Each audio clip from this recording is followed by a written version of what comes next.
Ale prosím, Rusko nás označilo za nepriateľskú krajinu. Ešte predtým Ivan Korčok označil Rusko nás označilo za nepriateľskú krajinu a zároveň Vladimír Putin vo svojej reči k národu povedal, že sa chce vrátiť k usporiadaniu sveta z čias Sovietskeho zväzu. To znamená zvrátiť vstup krajín strednej a východnej Európy do NATO.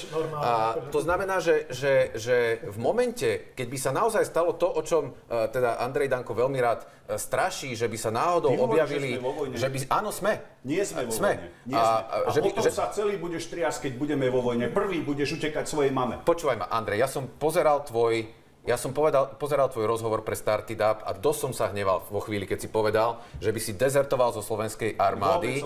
To si povedal, neuposlúchol by si priamy rozkaz nadriadeného. Ja nemám. Dobre, nemám. Ale nechaj ma dohovoriť, ja ti presne poviem, čo sa stane, keď sa objaví ruský vojak na slovenskej hranici. Ja ti presne nechaj ma dohovoriť.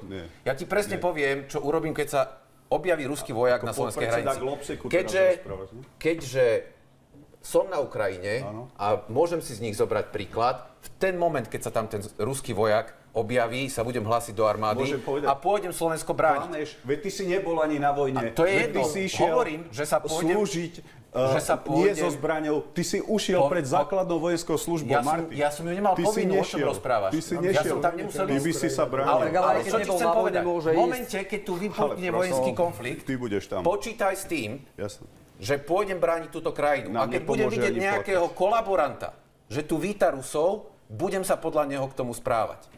A keď tu uvidím nejakého zbehlíka, ktorý nevie poslúchnuť rozkaz,